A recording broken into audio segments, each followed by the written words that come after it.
নমস্কার বন্ধুরা, কেমন আছেন সবাই? আশা করছি সবাই এক প্রকার ভালো আছেন। আমার চ্যানেলে আপনাদের সবাইকে আমি স্বাগত জানাই। আরও একটি নতুন ভিডিও নিয়ে আপনাদের সামনে আমি আজকে উপস্থিত হয়ে গেলাম। বন্ধুরা, আপনাদের মোবাইল থেকে যদি প্লে স্টোর অ্যাপটি ডিলিট হয়ে গিয়ে থাকে তাহলে আপনারা কি করবেন? একটা সমস্যায় পড়তে হয়, বিরাট একটা সমস্যার সমাধান কী করে করবেন?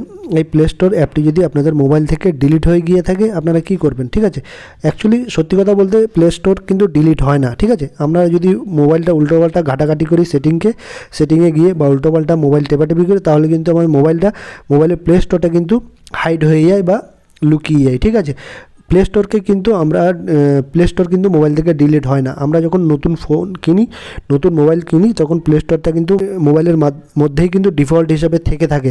আপনারা কিভাবে আপনাদের প্লে স্টোরটিকে ফিরিয়ে আনবেন সেই প্রসেসটা আপনাদের এই ভিডিওতে দেখিয়ে দেবো। তো সম্পূর্ণ ভিডিওটি আপনারা দেখতে থাকবেন। আশা করছি এই ভিডিওটি আপনাদের অনেক অনেক উপকারে আসবে। আপনারা প্রথমে মোবাইলে যে সেটিংস অপশান আছে সেই সেটিংস অপশানটি আপনারা ওপেন করে নেবেন। ঠিক আছে, তারপর এরকম একটা পেজ ওপেন হয়ে আসবে। তারপর আপনারা স্ক্রল ডাউন করতে করে নিচের দিকে চলে আসবেন। তারপরে এই দেখুন অ্যাপস বলে একটা অপশান দেখতে পারবেন, এই অ্যাপসে আপনারা ক্লিক করে দেবেন। অ্যাপসে আমি ক্লিক করে দিলাম।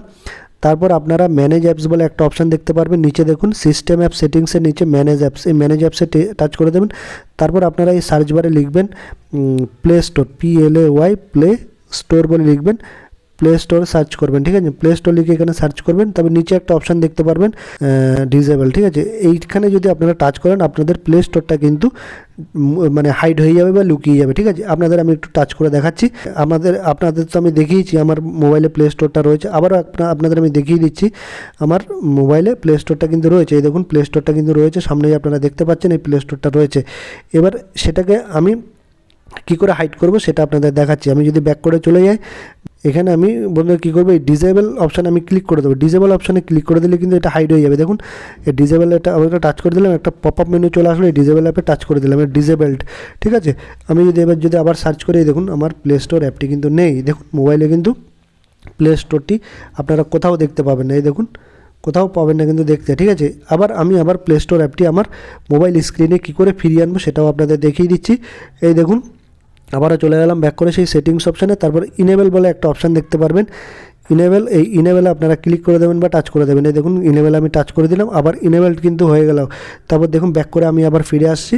এই দেখুন ব্যাক করে এই দেখুন আমার প্লে স্টোর অ্যাপটি কিন্তু আবার মোবাইল স্ক্রিনে ফিরে আসছে। এভাবেই আপনারা কিন্তু আপনাদের মোবাইলের প্লে স্টোরটিকে ফিরিয়ে আনতে পারবেন যদি কোনো কারণে হাইড হয়ে গিয়ে থাকে বা লুকিয়ে গিয়ে থাকে আপনাদের প্লে স্টোর অ্যাপটি।